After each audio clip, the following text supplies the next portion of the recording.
What's going on out there? It's September 28th. I'm Frank Curzio, host of the Wall Street Unplugged podcast, where I break down headlines and tell you what's really moving these markets. You know, one of the things I love about being a research analyst, it's kind of like being an investigative reporter. It's bringing trends or being able to invest trends ahead of everybody else. I love buying stocks where nobody's really covering and you're up 100%, 200%, and then all of a sudden everybody starts learning about them and they start talking. And they're like, hey, did you hear about this trend? And you're like, yeah, I kind of heard about it 2 years ago because of the research, because of the network, you know, which we have an amazing, amazing network. So many of you email in so many different industries. I mean, this is a podcast goes out to 100 countries now. It's just, yeah, it's crazy when I even say that out loud. But I pride myself on bringing you these trends, hearing what I'm hearing, and showing you how to invest in them. And all doing this ahead of mainstream media, because that's how you make the most money. So when it came to oil and shale, traveled to all the major shale areas, which is really, really cool, with experts, and then had a ton of great contacts in this industry, came on the podcast, talked about it. More of you in the oil industry, lived in man camps, just amazing. That was in 2011, 2012. Benefited from a lot of those things. That was pretty early on. Right? I think it took another 5, 6 years, 7 years even before we became energy independent. How crazy is that? Energy independent. Forget it. How crazy is that? It was unheard of in 2008, 9, 10, 11, 12. Nobody thought we'd ever get there. Attended the CES every year for, I think it was like 8, 9 years in a row. I didn't attend last year, the virtual one. It was terrible virtual, but I'm attending this year. I'm about to book it and have a lot of fun, setting up meetings. And yes, that's one of the reasons why I had to get vaccinated, get my second shot in a couple weeks. So learning about the Internet of Things, this podcast for 14 years, I brought a lot of this stuff to you. That was in 2013, the Internet of Things. Cloud being in the first inning when it was 2013, 14. This is before Microsoft was really going all in on cloud. It was mostly Amazon.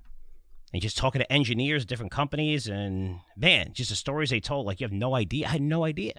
Again, coming on the podcast, telling you what I hear, writing about these, recommending stocks, and then it goes out to the network and hear people from different industries emailing in, which is awesome.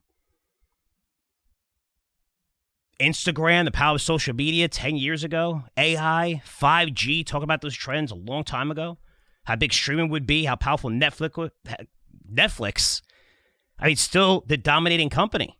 One of the ones I kind of avoided, and I had to learn a little bit more about it, and then, man, holy cow, the thing take off. Now everyone's competing with Netflix. I mean, the valuation was insane. Covering iPhones pretty much forever. Immunotherapy, genetics, DNA, reengineering, mRNA, recommended stocks before everyone knew that term, from vaccines, smart homes, robotics, drones, crypto, this company's based on. I even created products like Curzio Venture Opportunities when I started my company, and also Curzio Crypto Intelligence, where I recommended tons of these stock ideas within these trends to you, and how you could benefit and make money. Not all of them worked out. Sometimes you stop out and different things, but man, we made amazing, amazing profits on so many of these names, getting into them early, which is what you need to do. The access to information to you. And again, that network is huge. It's not like I'm sitting here, I'm some genius. I love boots on the ground. I have great contacts and a lot of help from you guys across different industries. Which is why we're early in the supply chain, how bad that was. And the numbers are coming down in the fourth quarter now. So they're reducing numbers in the third quarter. Third quarter is worse than the second quarter. So we had the second quarter already. It's supposed to get better. It's getting worse. They're still lowering unit numbers for autos and supplies and chips right now. Now, Ford CEO's on TV saying, oh, it's probably like a 2022 problem. You didn't say that like 6 months ago. You said it was a second quarter problem of this year. Now you're changing a little bit. Again, I knew these guys were lying thanks to a lot of contacts I have in these industries. So identifying these trends early. And over the past 2 to 3 years, I noticed something. There wasn't really big disruptive trends in the past 2 to 3 years. I mean, crypto was like 4 or 5 years ago. Yes, we had DeFi within crypto and things like that, but there's been little innovation, even going to a Consumer Electronics Show. It's been about improving existing trends, making the internet faster, 5G, which leads to better data analytics, which helps AI. And everything was AI 2 years ago when I went to consumer electronics. AI, how we use AI to improve everything. Smart homes. How all the new technology and cameras and everything, again, covering this stuff, consumer electronics, so no change the world trends until now. And one of those security tokens, which is basically the tokenization of assets, still different than regular crypto, based on company off of that. It's basically sell off a piece of an asset that gives retail investors a chance to own things like commercial real estate or debt, art, collectibles, even companies like Curzio Research, where we have shareholders, we're publicly traded. So it's basically fractional ownership in assets most retail investors would never have access to. Not too long ago, talked about metaverse. Just look this up and get ready to go in that rabbit hole. It's incredible.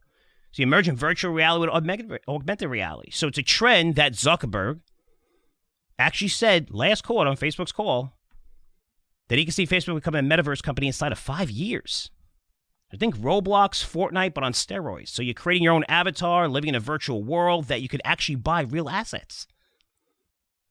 This is for real. The biggest companies are investing in these platforms right now. Again, you go down a rabbit hole. We're going to see that. They actually have a game show coming on, too, where they have the avatar, which is singing, not the game show, it's a singing competition after The Voice, I think it's on. But they're going to have an avatar, and they're going to sing through their avatars. This way you don't actually see the person. Wait, you're going to see this trend explode.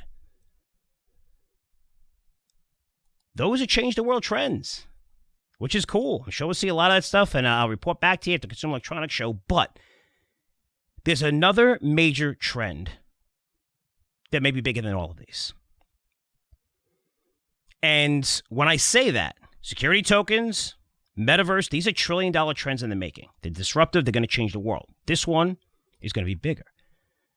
And the trend I'm about to talk to you about and mention, it's one you're very, very familiar with. You hear it all the time.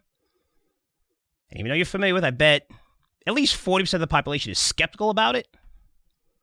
And this trend is climate change. I know, we hear it every day. It's here. We are not even in the first inning. Not even the first inning. And forget about what you think of climate change. Forget it. It doesn't matter. And true believers say, you know what, I'm not having kids. I'm not having kids. I'm not having kids in this world. Not the way the environment is and how dirty it is and how the earth might not exist. Seriously. You probably all have friends that said that, which is insane to me. To where on the other side of the spectrum, where people think it's the biggest bullshit in the world. Like, I got to use paper straws now, drinking water in green-friendly bottles that don't stand up. Maybe forced to wear organic fiber underwear. That is actually a thing. Doesn't matter if you're forced to use toilet paper that rips your ass apart. It's environmentally friendly. Doesn't matter. It's going to cost more. It's not going to be as effective as what we're currently using, but you have no choice. You have to use this stuff now. Doesn't matter your opinion. Doesn't matter if you're a Democrat or Republican. I don't want to hear it.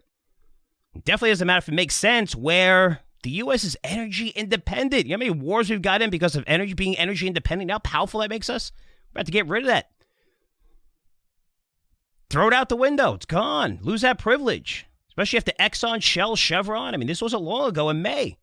Their largest shareholders were influenced by much smaller shareholders and groups who have now become members of their board, who are encouraging these oil giants to reduce its emissions. And their carbon emissions. Oil companies across the board are following suit. That's why oil, natural gas prices, have you seen them? They're up 230% in Europe. Have you seen natural gas prices? You see gasoline prices? You're seeing oil? Everyone's raising their forecasts.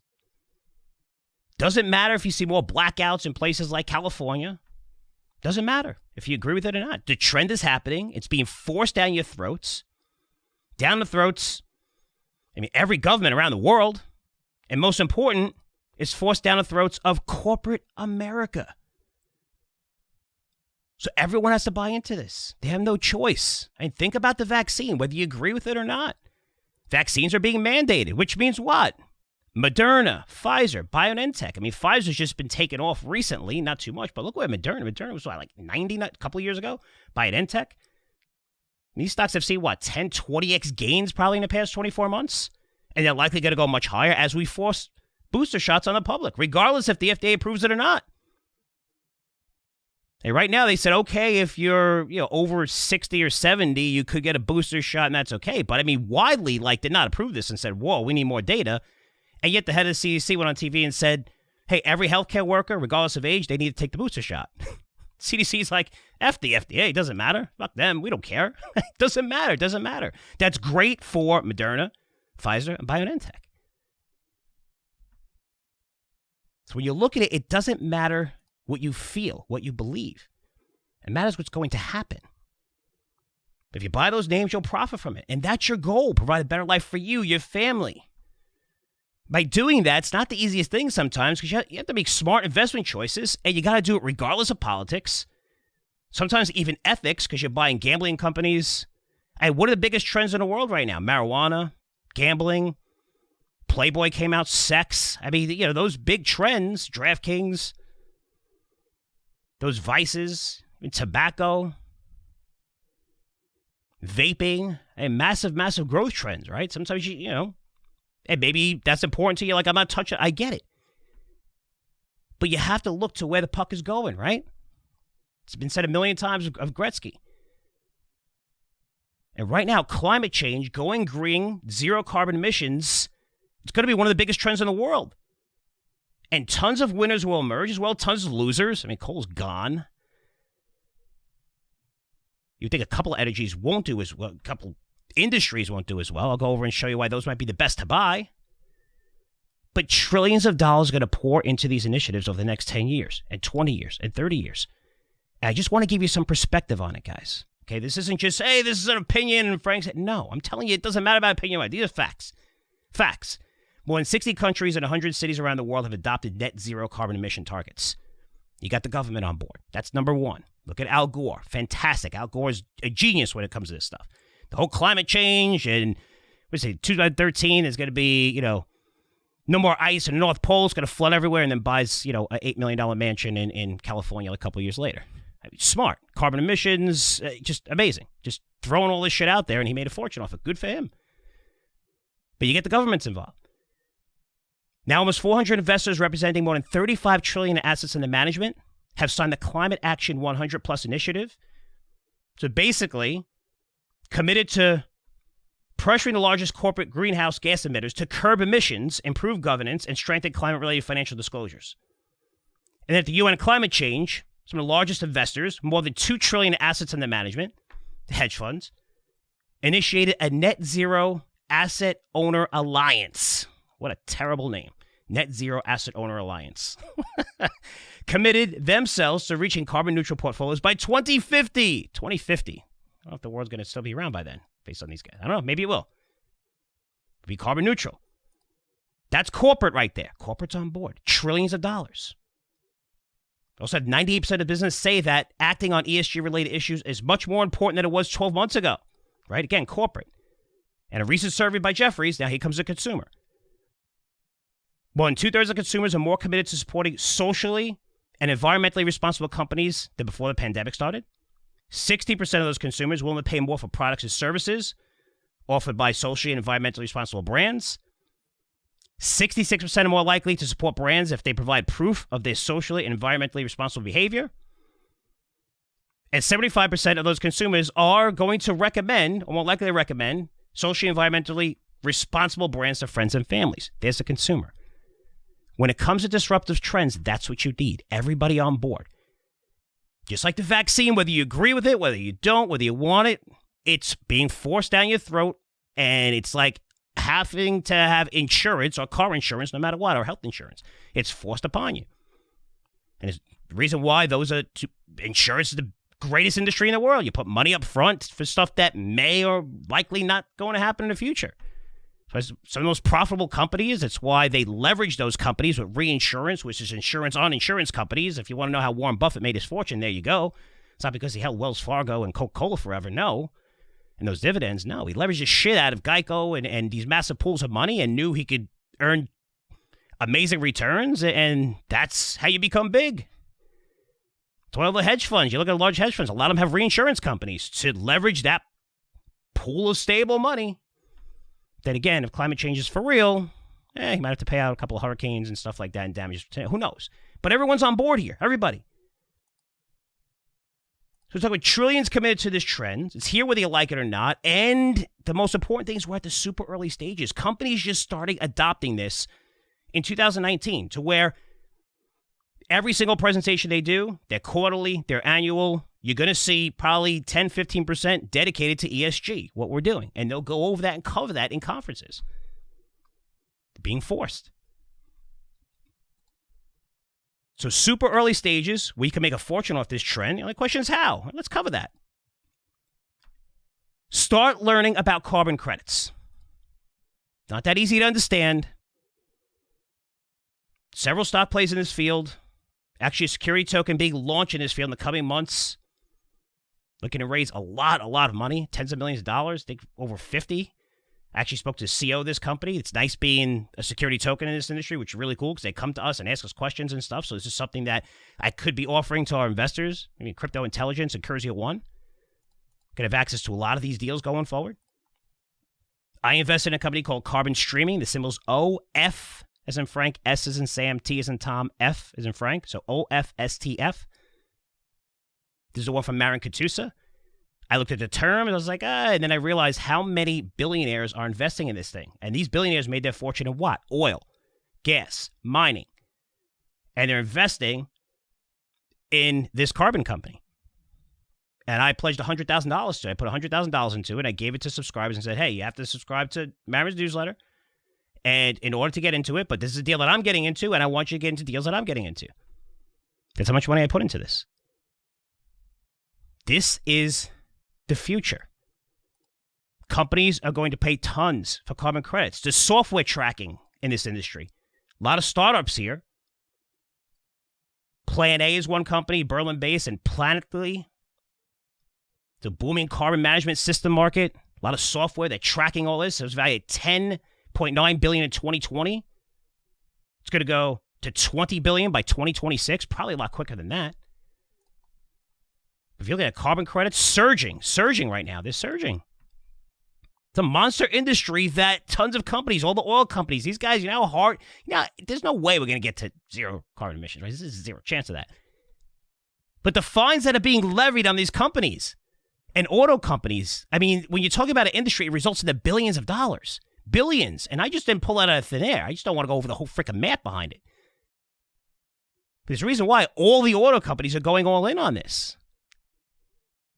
On EVs, even though, does everybody want an EV? No. I think it might be 20% of the market 15, 20 years from now, maybe. You're forcing people to do something that's a lot harder than what they're currently doing and going to the gas station and filling up. Yeah, there will be some people, of course. Maybe I even buy an electric car. It's, there's a learning curve there. What the hell am I going to be able to charge? How long does it take to charge? Is there going to be a line? Do I have to wait 2 hours to charge? A lot of infrastructure is not even built yet. But they're being forced. Carbon streaming is a way to play it. This is a name I'm going to be in for a long time. I wouldn't look to trade it. I mean, you start go from $1.50 to a little bit over $2, back down to $1.80, back and forth.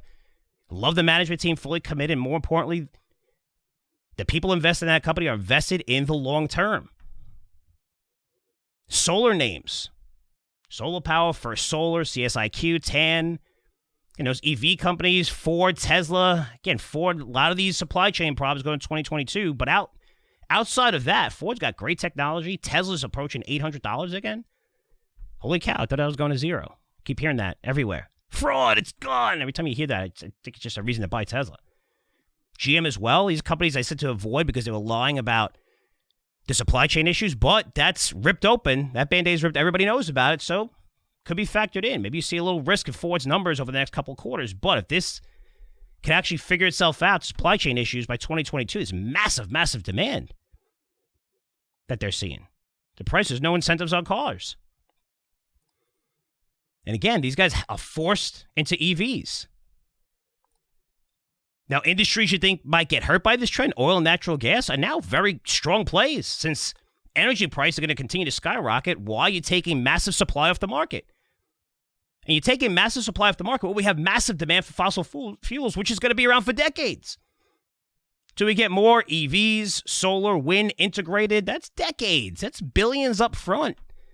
Subsidies. That doesn't happen right away. The reason why all the major firms, Goldman, upgraded? Didn't they just upgrade gold? I mean, not gold, but oil. What was it, to $90 a barrel? I think from 70 to 90. This is like last week or a couple days ago. I mean, you're seeing it. Everybody's just raising their targets and raising those estimates on oil. Every firm. Can't even keep track anymore. Even companies like Glencore, Freeport got well ahead of this. Blink Charging went from 52-week high-low from 7 to 64. It's now around 30. BLNK could be a good play, right? Infrastructure play on EVs. M-Phase Energies. 195,000 in August. It's down to like 150. Might be good in this pullback. A lot of these ESG names have gotten crushed. Again, names that you might start picking away at. Goldman has their large cap picks. They say Intel, Walt Disney, General Mills, American Express, Amgen. Then you're looking at Amazon, Ford, Microsoft, IBM, Apple, McDonald's, Exxon, ag companies, insurance. Everybody's committed to this. They're all putting tons and tons of money and have them in their presentations. Again, trillions is coming into this industry. There's a lot of ways to play it. The best, I think, is carbon streaming. But you're looking at a trend that I know you heard of. It's still very, very early. And most of these companies, which is where the money's going to come from, corporate trillions, are being forced, are going to get penalized for not lowering their carbon emissions, forcing them to buy carbon credits. But all these companies have to invest in this trend. Have to buy carbon credits to offset their emissions, which is why these credits are surging in value. But it's a fantastic trend. It doesn't matter if it makes sense. Doesn't matter if it's higher cost. I mean, you look, China's going all in right now. Has to, because they're hosting the Beijing Olympics. I've been to Beijing. You could wipe your hand on a car and it's full of gook. The air is terrible. But what are they doing? Well, they're seeing massive blackouts in northern provinces since the government's enforcing massive industrial cuts, including asking workers to use the stairs for the first 3 floors. Imagine that. Shopping malls that keep advertising signs on for only a few hours. Homes that use natural light as much as possible to keep air conditioning units off. So experiencing blackouts. I mean, California, 30% electricity comes from alternative energy. That's cool in a way, but also dangerous because it leads to blackouts. Solar doesn't work at night. Lithium-ion systems only designed for a few hours of storage, right? We know that. Wind doesn't blow every night the sun goes down, leaving a ton of uncertainty. And what did California do? Even though it's clean energy, they reduced their nuclear energy.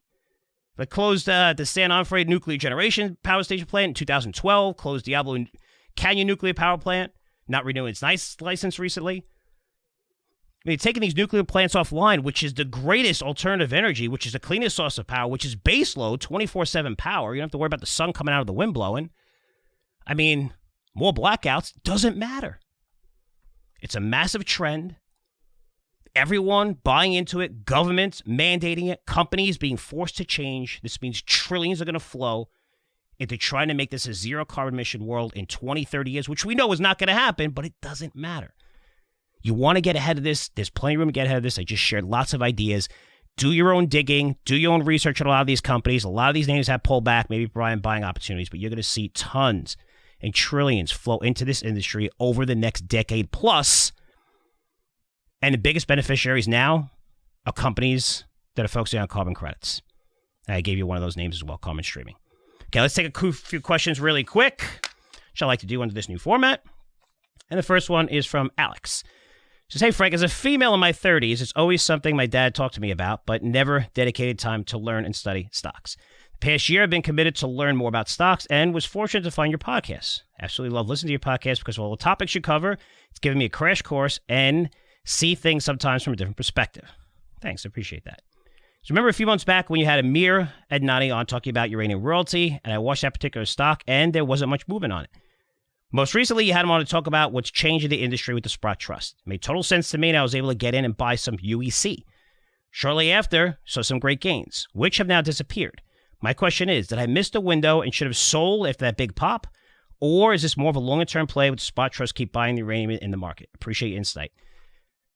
So, Alex, I mean, you probably bought it within a 3-week stretch that it's not higher. When I first had Amir on, I think uranium prices were at $30 and they went to 52, and now they're probably like 45-ish, I think, 44. They pulled back a little bit. So, these stocks pull back a little, but they should. Look, the underlying trends are still there, and you don't want to get into trading stocks because you're not a professional trader. And 99% of people that I see get killed trying to trade. It's just they get wrecked. It's very, very hard. Seriously, I know 2 traders that I would follow. Other than that, and I've known hundreds of them that I wouldn't follow. You just extend the chart out a little further and you get the data that you want. You get the chart that you want. It's just kind of funny, right? So don't trade. For this is a fundamental change in the workplace. Remember, we had Amir on when a lot of these things were a lot lower. And that's the biggest lesson here is investing in things when they're not exciting, which is hard. And I get guys like Chris Mayer on the podcast, Cuppy on the podcast telling you to buy oil how long ago?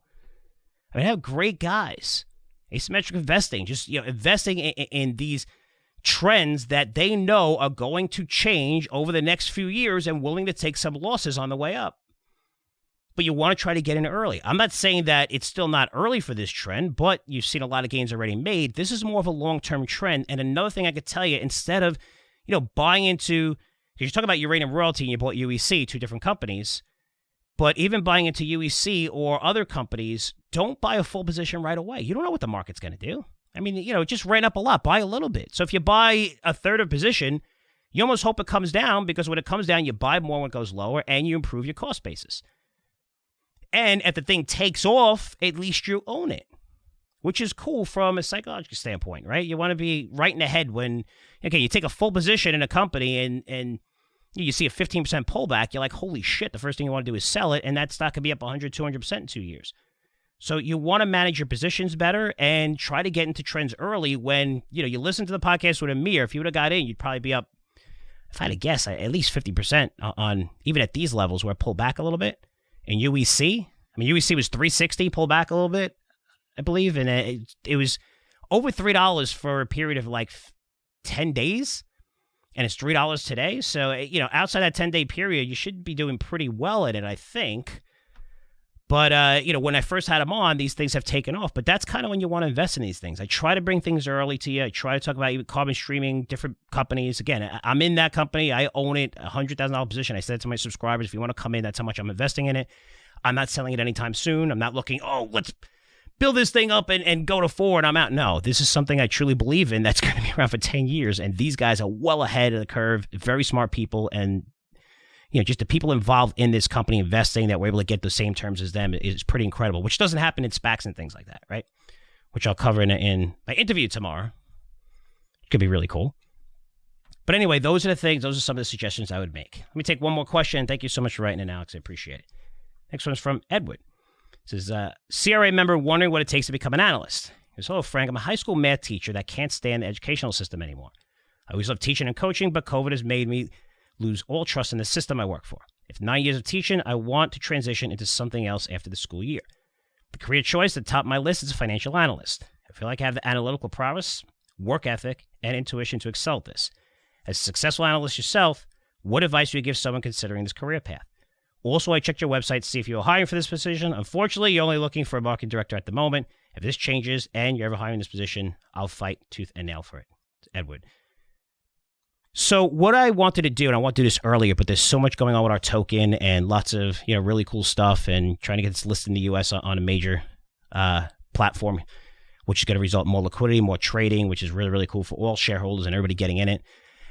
So it's been really, really crazy, and even through COVID, but I wanted to start an investor clinic, a free clinic, my way of giving back to maybe open up to 12 to 15 investors once a week, do it on Zoom, teach you guys everything I know, give you homework assignments, and really being, it's not going to be easy. It's not going to be like, hey, this is real cool. No, I'm going to bust your balls on exactly what I went through, working for Kramer, working for my dad. That's what I'm going to do. Tell you to do something, you don't do it, I may kick you out of the class. That's one of the ways to learn. Being a financial analyst, though, it's difficult to get your foot in the door. It's easier in the newsletter industry, creating your own newsletter, your own product, or your own system, your own method of finding it, your math. Maybe you want to do algos and things like that. But it's not easy to break through.